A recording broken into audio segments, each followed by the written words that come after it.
been live.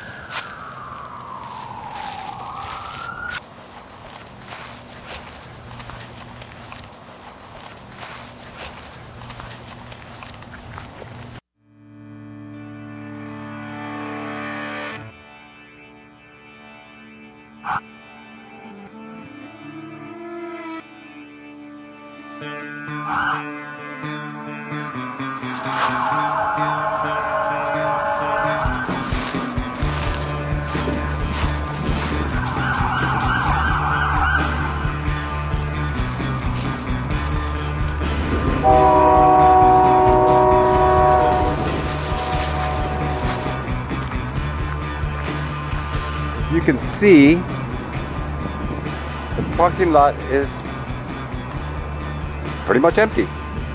The no skateboarding or rollerblading or bicycle ride. Most of these stores, most of the businesses were given a tax incentive, a rebate if you will, at taxpayers' expense, to move out onto the highway, the I-35 corridor out near the big super malls. And here you go, it has created Blight.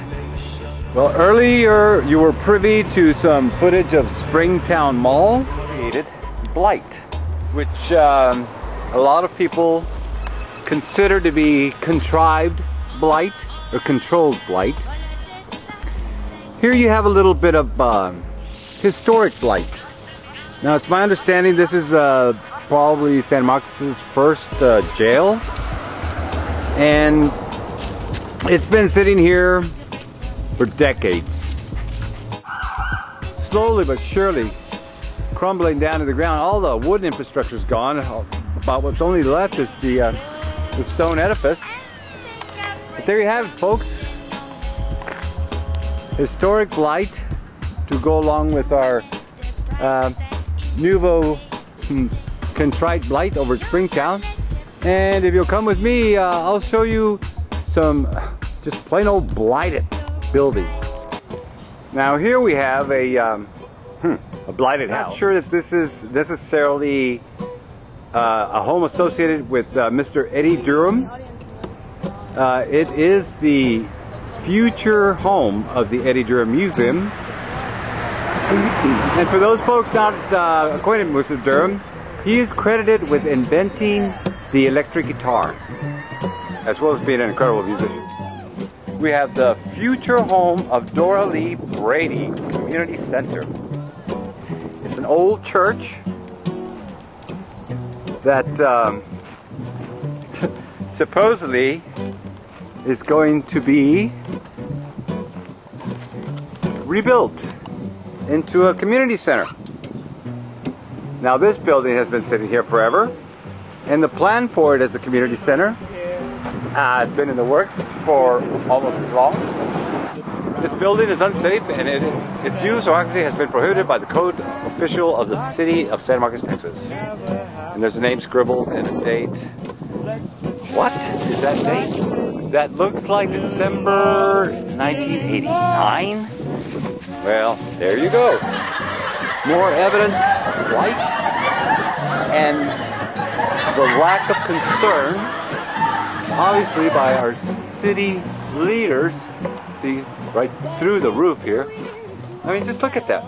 And once again, no protective fence or anything to keep citizens and their children from possible harm. Now, this is just one house. These houses, of course, primarily located on the south side, or as they say, the low-income side. And while we're here, let's have a look-see. Oh yeah.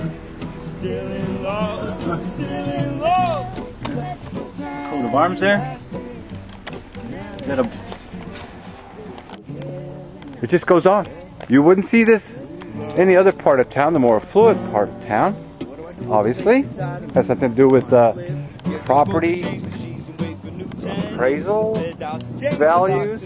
Little garage there. And right next door, what do we have? Ha! There it is. Another blighted home. You can tell it's blighted because it is not wired for anything. There's no meter. There you go. These San Marcos is awash with them. And I'll show you a few more residentials. If you'll follow me, here we go. And not more than a block away, a little chunk of Blight. I think I'm going to stick to the major Blight because there are just scores of these little Blights everywhere. You know what they say? Bunch of little Blights make one big Blight. Well, let's go on to the major Blight. Follow me. So we're just going to do a drive-by Blight recording because there's just too many of them. Excuse me, cub reporter. Thank you. Now, there you go. Blight, Blight, nobody living in it. Here. More Blight. More Blight. Oh, what do we have here? Whoa, that's Blight in the half. The entire structure's gone except for primarily because of the Blight. By the way, he's from out of town. I'm not sure what he actually keeps here. But as you can see, this building's been here quite a while. I've actually been inside this building a few years ago. Well, actually many years ago. I was inside this building 10 years ago, and it remains the same as then, except that it's slowly but surely continually crumbling. And when I was inside this building many years ago, I saw some creatures, animals scurrying about, and I thought, well, possum, raccoon, maybe a feral cat. There's a door right here that should be fortified and locked. Be on the safe side. See, a shoe. A shoe, one shoe. Okay. And anyway, so I thought a feral cat. I thought, well, maybe perhaps I'll bring some cat food. And I did. Some nice work by our youngsters. Beautiful artwork, actually. I mean, it's nice that this blighted building can provide a metallic canvas. That is some really talented work. But it only fortifies my point that youngsters do hang out here. And I have found paraphernalia on the ground when I was here last.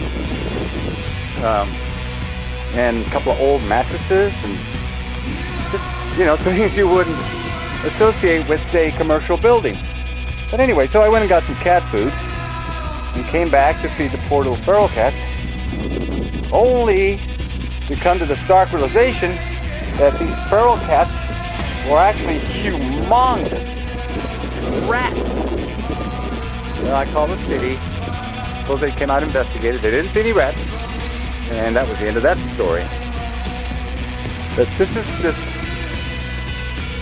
one more case.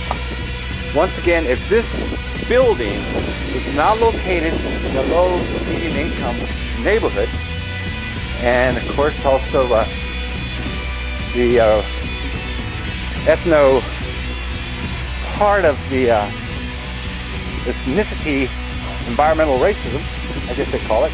I would know, I'm not a research scientist, that I do have eyes, and I see a lot of damage and a lot of danger here.